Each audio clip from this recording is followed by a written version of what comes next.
नमस्कार मित्रांनो, लग्नानंतर होईलच प्रेम या मालिकेच्या आजच्या भागात आता पार्थ आणि जीवा जे असतात ते गणपती बाप्पा समोर उभे असतात.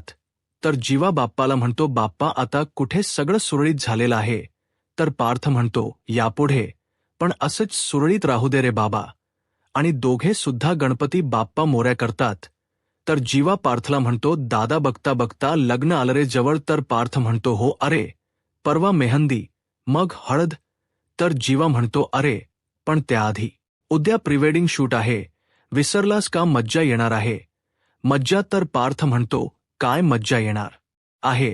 अरे मज्जा येणार आहे का? तुम्ही माझी मज्जा घेणार आहे याचाच डाऊट आहे मला, कारण तुला माहिती आहे ना मी या अशा गोष्टींच्या मध्ये कम्फर्टेबल नाहीये. तर जेव्हा त्याला म्हणतो, अरे आता तुझ्याबरोबर तुझी मांजर असणार आहे, विसरलायस का? अरे खोटो काढून घेण्यात चॅम्पियन आहे, चॅम्पियन. ती तुझ्यामधल्या बोक्याला इतका कम्फर्टेबल करेल ना की उद्या प्रीवेडिंग शूटला ना तुझीच हवा असेल.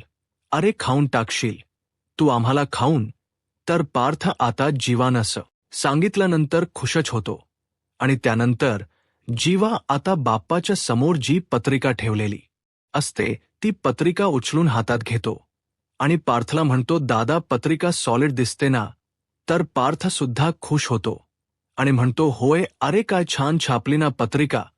तर जेव्हा म्हणतो, मागच्या वेळेचं माहिती आहे ना रे तुला की वसू आत्याने पत्रिका फाडली होती, आई कसली वैतागली होती तिच्यावर, पण यावेळी ना ती अजिबात हिम्मत करणार नाही पत्रिकेला हात लावायची. आणि त्यावेळेस आता पार्थला तो क्षण आठवतो ज्यावेळेस वसूने पत्रिका फाडलेली असते. आणि त्यानंतर पार्थ चक्क रम्या आणि वसूच्या खोलीमध्ये जातो.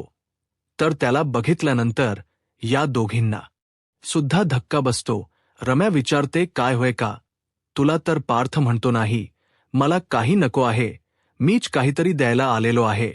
तर या दोघी विचारतात, काय? तर पार्थ आता ती पत्रिका रम्याच्या हातामध्ये देतो आणि म्हणतो, मागच्या वेळेस वसू आत्याला दिली होती, तिने ती पत्रिका फाडली, पण यावेळेस ही पत्रिका तुला देतोय, जस्ट सांगतोय तुला. यावर जी 2 नाव आहेत ना ती 2 नावना ही पत्रिका फाडून वेगळी होणार नाहीत. तर वसू बोलत असते, अरे पार्थ त्यावेळची परिस्थिती वेगळी वगैरे होती. आणि ती बोलत असताना रम्याला थांबवते, म्हणते, 1 मिनिट थांब. आणि पार्थला म्हणते, पार्थ एक तर ना पत्रिका फाडण्याचा वेडेपणा आईने केलेला होता, मी नाही. आणि आता तर हा विषयच येत नाही ना, कारण की मी बदललेली आहे. तर पार्थ म्हणतो, नाही बदलली असेल तर चांगलंच आहे, पण तुझ्यामधला हा जो बदल झालेला आहे ना तो मला मान्य करवत नाहीये. तर रम्या म्हणते, ठीक आहे ना, it's okay, take your time. कदाचित मी तुझ्या जागी असते तर मी सुद्धा माझा वेळ घेतलाच असता. आणि तुला खरं सांगू का पार्थ, तुझ्या मागे मागे फिरून तुला मिळवण्याचा भाबडा प्रयत्न ना आता खरंच मलाच नको वाटायला लागलेला आहे. मला माहिती आहे तुला पटणार नाही, पण मी बदलले आहे आणि हेच खरं आहे. आणि त्यानंतर त्याचा हात पकडून त्याला आतच घेऊन येते, म्हणते, तुझा विश्वास बसत नाही ना? तर तू ये इकडे, मी तुला दाखवते. आणि तिचे कपाट उघडून दाखवते.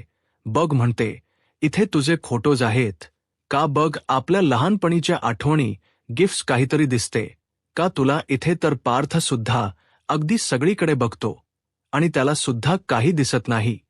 तर रम्या म्हणते, काही सुद्धा नाही रे पार्थ, कारण माझं मलाच कळून चुकलेलं आहे की माझ्या एकतर्फी प्रेमाला काही सुद्धा अर्थ नाहीये. प्रेमाचं नातं कसं ना एकमेकांना आनंद देणार असावं, जसं तुझं आणि काव्याचं आहे. मी ना उगाचच तुला जबरदस्तीने हिसकावण्याचा प्रयत्न करत होते, पण ठीक आहे आता नाही. आता ना डेस्टिनीच्या मनामध्ये जे काही आहे ना ते ना मी मनापासून मान्य केलेलं आहे. मी खरंच मूव्ह ऑन झालेली आहे पार्थ. तर पार्थ म्हणतो, ठीक आहे, तसं जर झालं असेल तर चांगलंच आहे. आणि परत म्हणतो, एनिवेज तुम्ही दोघे सुद्धा आई बाबांना मदत करता आहे त्याच्यासाठी थॉक्स. आणि आत्याला म्हणजे वसूला सुद्धा म्हणतो, आत्या थॉक्स. तर तेव्हा रम्या कमरेवरतीच हात ठेवते आणि म्हणते, थॉक्स अच्छा, म्हणजे अरे पार्थ तू आता आम्हाला थॉक्स वगैरे म्हणणार आहेस का? अरे घरचं लग्न आहे ना, आम्ही मदत करणार नाही तर कोण करणार? तर पार्थ म्हणतो, ठीक आहे, आता तुम्ही आराम करा, उद्याना हॉलवरती जायचं, बरीच कामं आहेत, असं सांगून तो गुड नाईट करून तिथून निघून जातो. आणि तो गेल्या गेल्या वसू लगेचच दरवाजा बंद करते आणि म्हणते, अगं रम्या, तुझ्या डोक्यामध्ये आहे तरी काय नेमकं? अगं, तू पार्थला डायरेक्ट कपाटाजवळच घेऊन आलीस. मला तर धडकीच भरली. त्याने जर कपाटात असं म्हणून ती कपाटाकडे बघते तर तिथं काहीच नसतं आणि तिला सुद्धा धक्का बसतो आणि ती विचारते, हे काय? कपाटामधले सगळे फोटोज वगैरे, गिफ्ट्स वगैरे कुठे गेले? आणि हे सगळं कधी केलंस? अगं तू, अगं रम्या, तुझं काय चाललंय नेमकं, सांगशील का मला तू? आणि म्हणते, हा पार्थ आला होता पत्रिका द्यायला, मागच्या वेळी मी फाडली होती ना, आता घे ही तू फाडून टाक. तर रम्या म्हणते, अगं आई, हे असं पत्रिका वगैरे फाडून काही होत नसतं, मी ना या सगळ्याच्या खूप पुढे गेलेली आहे. तर वसू विचारते, म्हणजे काय? तर रम्या म्हणते, थांब थांब, दाखवते तुला म्हणजे काय ते. आणि ती तिथूनच कपाटामधून एक पत्रिका काढते आणि वसूला दाखवते. तर तिथे पार्थ आणि रम्या असं त्या पत्रिकेवरती लिहिलेलं असतं. तर ते बघितल्यानंतर वसूला धक्काच बसतो आणि म्हणते, अगं राम, या हे काय लिहिलं आहेस तू? तर रम्या म्हणते, अगं आई, इतकं साधं सोपं तरी लिहिलेलं आहे, तुला वाचता येत नाही काय? थांब थांब, मी तुला वाचून दाखवते. शुभ विवाह पार्थ आणि रम्या, असं ती हसत हसतच बोलत असते.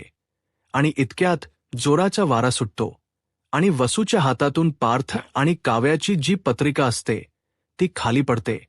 आणि ते बघितल्यानंतर रम्या तर हसूच लागते आणि म्हणते, आई, बघितलंस का? तुझ्या हातामध्ये माझ्या आणि पार्थच्या लग्नाची पत्रिका राहिली, पण दुसरी पत्रिका खाली पडली. याचा अर्थ ना, तारे वारे सगळं काही माझ्या बाजूने आहे आता. म्हणजे पार्थ फक्त आणि फक्त माझा होणार आहे, असं म्हणून ती खुश झालेली असते. तर वसू तिला म्हणते, अगं रम्या, हा योगायोग सुद्धा असू शकतो. आणि जर समज माझ्या हातून तुझी ही पत्रिका खाली पडली असती तर तेव्हा रम्या एकदमच सिरियस होते आणि वसूला म्हणते, तर तुझा तो हातही राहिला नसता आई. आणि त्यानंतर तिच्या हातामधून ती पत्रिका आपली काढून घेते आणि लग्नानंतर होईलच प्रेम असं एकदम वेड्यासारखंच बडबडू लागते.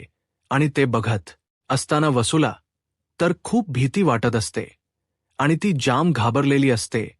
रम्या असं का करते तिला काही कळत नसतं. तर रानो, त्यानंतर या चौघांचं सुद्धा मस्त असं प्रीवेडिंग शूट सुरू होतं. नंदिनी जी असते एकदम छान ओल्ड लुकमध्ये, तिला दाखवलेलं आहे आता इथे. आणि इकडून जीवा सुद्धा ओल्ड लुकमध्ये असतो आणि तो तिला फोन करतो, म्हणजे ते फोन्स वगैरे सुद्धा एकदम ओल्ड लुक मधले दाखवलेले आहेत, सुरुवातीच्या काळातले. आणि त्यानंतर हे दोघे सुद्धा लायब्ररीमध्ये आलेले असतात आणि तेव्हा जीवा चोरून नंदिनीकडे बघत असतो. आणि त्यानंतर हे दोघे सुद्धा मिळून एकत्र पुस्तक वाचत असतात. नंदिनी त्याच्या खांद्यावरती डोकं ठेवून बसलेली असते आणि मधून मधून याच्याकडे बघून हसत असते. जीवा सुद्धा हसत असतो आणि तो पुस्तक वाचत असतो. आणि त्यानंतर परत आउटडोअरचं शूटिंग सुद्धा त्यांनी दाखवलेलं आहे. नंदिनी अशी पायरीवरती छान बसलेली असते आणि जीवा तिचा फोटो काढत असतो आणि त्याच्या हातामध्ये जो कॅमेरा असतो तो सुद्धा ओल्ड लुक मधलाच असतो. आणि नंदिनी छान असे जुन्या पद्धतीचेच पोज वगैरे देत असते, छान लाजत वगैरे असते. आणि त्यानंतर फोटो काढून झाल्यानंतर जीवा तिला फोटो दाखवण्यासाठी सुद्धा तिच्या जवळ जाऊन बसतो. आणि इकडे तर आता पार्थ आणि काव्या या दोघांचा मस्तपैकी असा माचो लुक दाखवलेला आहे. त्याने हॅट वगैरे घातलेली असते, लेदर जॅकेट वगैरे असतं आणि बुलेटवरती तो बसलेला असतो. आणि इतक्यात काव्या सुद्धा अगदी त्याच लुकमध्ये तिथे येते आणि त्याच्या खांद्यावरती हात वगैरे ठेवते. आणि त्यानंतर ती पार्थच्या सोबत बाईकवरती सुद्धा बसते आणि दोघे सुद्धा एकमेकांच्याकडे छान असे लुक वगैरे देत ते फोटो काढत असतात. आणि त्यानंतर या दोघांचं लोकेशन सुद्धा एकदम मस्त असतं, छान बॅकग्राऊंड वगैरे एकदम छान दिसत असतात दोघे सुद्धा. आणि त्यानंतर पार्थ आता काव्याचा हात आपल्या हातात घेतो, तिला गोल वगैरे फिरवतो आणि छान अशी पोज सुद्धा देतात ते दोघे मिळून. आणि इकडे जीवा तर आता नंदिनीसाठी असा छान चहा वगैरे करून देतो. आणि तेव्हा नंदिनी थोडासा चहा पिते आणि ती जीवाकडे सरकवते. आणि तेव्हा जीवा सुद्धा तिच्याच कपमधून चहा पिऊ लागतो. आणि त्यानंतर आता इकडे काव्या स्कूटर चालवत असते आणि पार्थ तिच्या मागे बसलेला असतो. आणि त्यानंतर आता इकडे जीवा आणि नंदिनीचा परत त्यांनी लुक चेंज केलेला आहे. आणि ते दोघे आता छान असे मस्तपैकी सूट बुटात असतात. आणि नंदिनी सुद्धा एकदम वेगळ्या ड्रेसिंग मध्ये आलेली असते. आणि हे दोघे सुद्धा एकदम गोड दिसत असतात मित्रांनो. आणि त्यांनी बॅकग्राऊंड सेट सुद्धा एकदम छान घेतलेले आहेत. आणि सेम अगदी इकडे सुद्धा पार्थ आणि काव्याचं ड्रेसिंग सुद्धा त्यांनी चेंज केलेलं आहे. आणि तेव्हा हे दोघे सुद्धा असे मस्तपैकी सूट बुटात आणि काव्या सुद्धा एकदम वेगळ्या ड्रेसमध्ये असते. आणि त्यांचा सुद्धा बॅकग्राऊंड एकदम छान घेतलेला आहे. आणि त्यानंतर इकडे जीवा आणि नंदिनी असतात ते एकदम एका लाइटिंग रूममध्ये आलेले असतात. आणि जीवा आता नंदिनीचा हात आपल्या हातामध्ये घेऊन तिला गोल गोल फिरवत असतो. आणि इकडे पार्थ आणि काव्या तर एक सुंदर अशा लेकच्या मधोमध उभे असतात. आणि तिथे उभा राहून हे दोघे सुद्धा छान असं कपल डान्स करत असतात. आणि त्यानंतर नंदिनी आणि जीवा सुद्धा एका सुंदर अशा लेकच्या जवळ येतात. आणि ते दोघे सुद्धा हातात हात घालून तिथे उभे असतात. आणि त्यानंतर एका बोटमध्ये सुद्धा बसतात.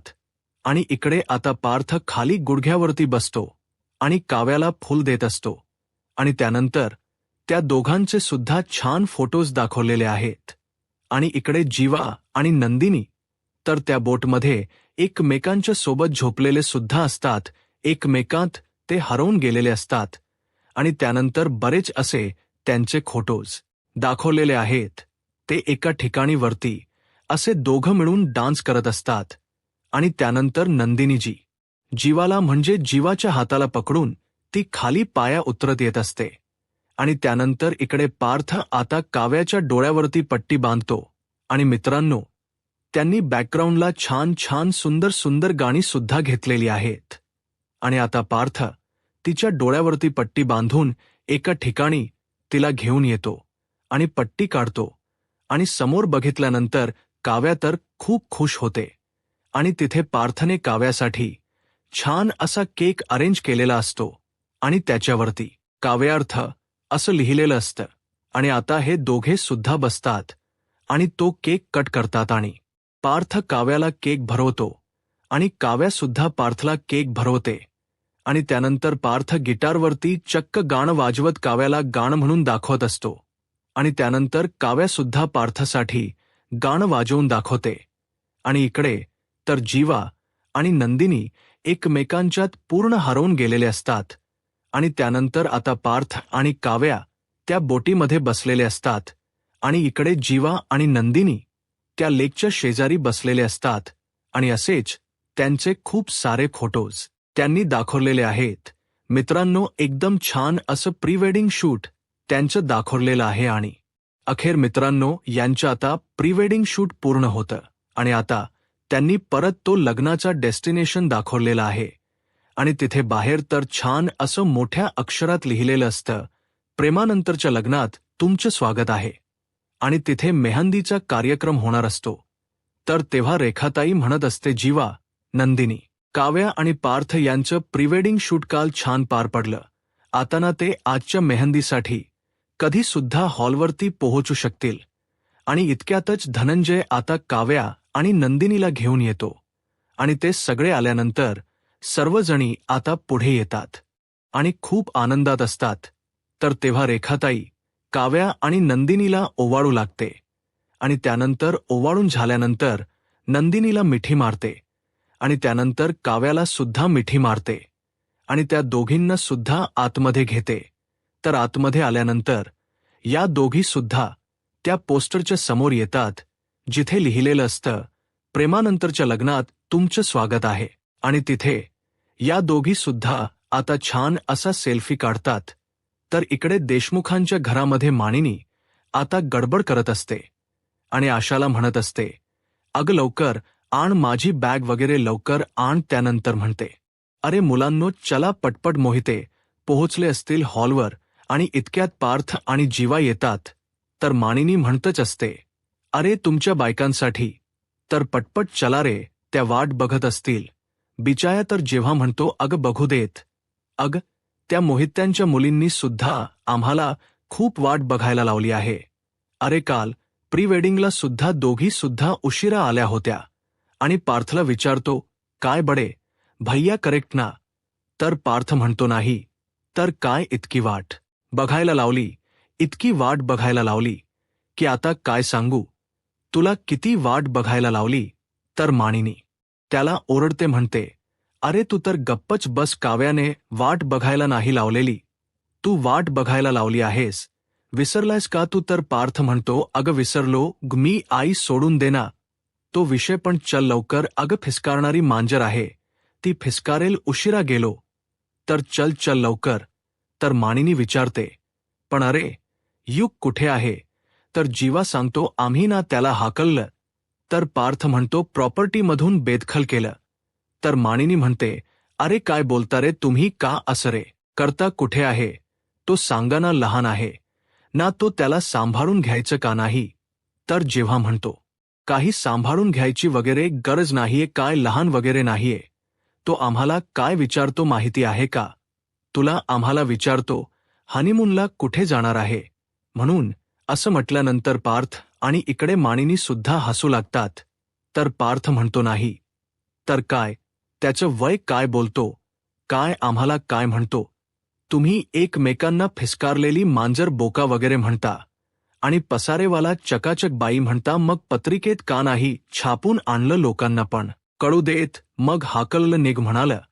तर जेव्हा म्हणतो, तू फक्त बघ, त्याचं लग्न ठरू देत ना, मग बघतो आम्ही काय करतो ते. तर मानिनी म्हणते, त्याच्या लग्नाला वेळ आहे आधी, तुमच्या लग्नाला. तर विधीवरती वेळेत पोहोचा, चला चला. तर तेव्हा येईल, एवढं काय फरक पडतोय? अरे असं काय करताय? तुमचा धाकटा भाऊ आहे तो, आणि त्याला सांभाळून घ्यायचं सोडून तुम्ही अशा पद्धतीने त्याच्यासोबत वागताय का? नका रे, माझ्या पोरासोबत असं वागू नका. लहान धाकटा भाऊ आहे ना तो तुमच्या. नाही, आत्ताच्या आत्ता आम्ही त्याला आमच्या प्रॉपर्टीच्या हिस्स्यातून बेदखल केला आहे. आम्ही त्याला प्रॉपर्टीच्या हिस्स्यामध्ये ठेवणार सुद्धा नाहीत. त्यावर मानिनी म्हणत असते, हो का, असं करताय का तुम्ही माझ्या पोराबरोबर? असं करताय? थांबा, तुमच्या दोघांची पण नाव ना मी तुमच्या बायकांना सांगतेच. त्यावर जीवा म्हणत असतो, हो काय सांगणार आहेस? त्या कुठे कोणाच ऐकतात? कोणाचंही ऐकत नाहीत. त्यांनी कुठे काल माझं आमचं दोघांचंही नाही ऐकलं बघा. असं बोलू नका, त्यांना काय बोलू नका, काही लहान वगैरे काही नाहीये. तो दिला हाकलून. अग तुला काय सांगू, तो आम्हाला काय विचारत होता, हनीमूनला कुठे जाणार आहेत म्हणे. आणि तुला एक गोष्ट सांगू का, तुम्ही इकडे एकमेकांना मांजरा आणि बोका म्हणतात, तर मग पत्रिकेवर मांजरा आणि बोका असं नाव का नाही छापलं? अच्छा बरबर ठीक आहे, चला चला. त्या वसू आत्याला बोलवून घ्या बरं पटकन, त्या कुठे आहेत बघा. तेवढ्यातच आशा आलेली असते आणि तेवढ्यात रम्या खाली येते आणि रम्या म्हणत असते, आईच आणि माझं आवरण्यासाठी आणखी थोडासा वेळ आहे, तुम्ही व्हा पुढे, आम्ही दोघी जणी पाठीमागून येतो. त्यावर मानिनी म्हणत असते, हो पाठीमागून येताय खरं, पण एक गोष्ट लक्षात ठेवा, व्यवस्थित दार खिडक्या हे सगळं काही बंद करा आणि त्यानंतरच घराच्या बाहेर पडा, ठीक आहे, चेक करून या. त्यावर आता जेव्हा म्हणतो, अगं आई ते अगोदर मला सांग वसू आणि रम्या कुठे आहेत? परत म्हणतील आम्हाला सोबत नेलं नाही म्हणून. तर आता मानिनी रम्याला हाक मारते. तर रम्या येते आणि म्हणते, आईला तयार व्हायला थोडासा वेळ लागेल, तुम्ही पुढे व्हा ना, आम्ही येतो. तर मानिनी म्हणते, बरं बरं ठीक आहे, मग सगळं काही लॉक करून याल ना नीट? आणि त्यानंतर आशाला हाक मारते आणि चल असं म्हणते. आणि त्यानंतर आता हे सगळेजण जाण्यासाठी तयार होतात आणि बाहेर पडत असतात. आणि ते बाहेर पडल्यानंतर आता रम्या तिथं खाली येते. तर आता इकडे हॉलमध्ये आता जी रेखाताई वगैरे असतात, त्या सगळ्याजण मिळून आता धनंजय आणि शारदाचं स्वागत करत असतात, त्यांना ओवाळत असतात. आणि त्यानंतर रेखाताई जी असते या दोघांचा आशीर्वाद सुद्धा घेते आणि चित्रा सुद्धा त्या दोघांचा आशीर्वाद घेते. आणि त्यानंतर हे सर्वजण आतमध्ये येतात. तर इकडे रम्या जी असते ती गणपती बाप्पा समोर येऊन उभी असते. इतक्यातच वसू तिथे येते आणि रम्याला म्हणते, "अगं रम्या, तू का कुठे बोललीस? अगं मी तर केव्हाची तयार आहे. तूच सांगितलं होतंस ना मला रूममध्ये बसायला, आणि का केलंस तू असं?" तर तेव्हा रम्या म्हणते, "कारण ना शेवटच्या माणसावरती बऱ्याच गोष्टी अवलंबून असतात आई. म्हणजे शेवटचा माणूस जर घरातून बाहेर जाताना गॅस बंद करायला जर विसरला तर घरामध्ये मोठा स्फोट होऊ शकतो. समजा जर नळ बंद करायला विसरला तर सगळीकडे पाणीच असू शकतं. आणि म्हणतात ना घराबाहेर जाताना समई शांत करून जावी. आणि म्हणते देशमुखांच्या आनंदावर मी हलकीशी फुंकर घालणार आहे आज." असं म्हणून ती मित्रांनो समईच विझवून टाकते. तर वसू तिला थांबवायचा प्रयत्न करत असते, पण ती काही ऐकत नाही आणि दोन्हीच्या दोन्ही समई ती विझवून टाकते. आणि ते बघत असताना वसूला परत परत धक्का बसतो. तर इकडे नंदिनी आता मेहंदीसाठी छान तयार झालेली असते आणि ती गणपती बाप्पा समोर उभी असते हात जोडून आणि बाप्पाला म्हणते, "बाप्पा, आजचं सगळं कार्य एकदम नीट पार पडू देत माझ्या आणि काव्याच्या हातावरची मेहंदी सुरेख रंगू दे." इतक्यात आता काव्यासुद्धा छान आवरून वगैरे येते आणि नंदिनीला म्हणते, "नक्की रंगेल ताई, आणि ताई फक्त मेहंदी नाही, आता आपलं अख्खं आयुष्य ना प्रेमाच्या रंगाने रंगून जाईल." असं म्हणून या दोघी सुद्धा छान मिठी मारतात. तर मित्रांनो, आजचा भाग इथेच संपतो आणि पुढील भागामध्ये आपण पाहणार आहोत आता पार्थ सुद्धा तिथे पोहोचलेला असतो आणि तो सुद्धा एकदम छान तयार झालेला असतो. आणि जेव्हा काव्या समोर येतो तर काव्या त्याच्याकडे बघून छान स्माईल करत असते आणि इतक्यातच आता मागून जीवा सुद्धा येतो आणि तो सुद्धा पार्थाच्या शेजारी येऊन उभा राहतो. आणि तेव्हाच इकडे रम्याजी हळद वगैरे असते ती थोडीशी हळद त्यातली चोरून आपल्याकडे घेते. आणि त्यानंतर इकडे पार्थ आता काव्यासाठी रेड वेलवेट पेस्ट्री घेऊन येतो आणि आता जीवा सुद्धा छान असा केक नंदिनीसाठी घेऊन येतो. आणि या दोघी ते बघितल्यानंतर खूप खूप खुश होतात. आणि इकडे रम्याने जी काही हळद चोरलेली असते ती येऊन आता ती उकळीमध्ये टाकते, म्हणजे तिथे हळद कुटण्याचा कार्यक्रम सुरू असतो यांचा. आणि तिथेच येऊन रम्या ती हळद टाकते आणि ते बघितल्यानंतर वसूला परत धक्का बसतो. आता पुढे काय होईल हे पाहायला आत्ताच माझा महाराष्ट्र या यूट्यूब चॅनलला सबस्क्राईब करा. धन्यवाद.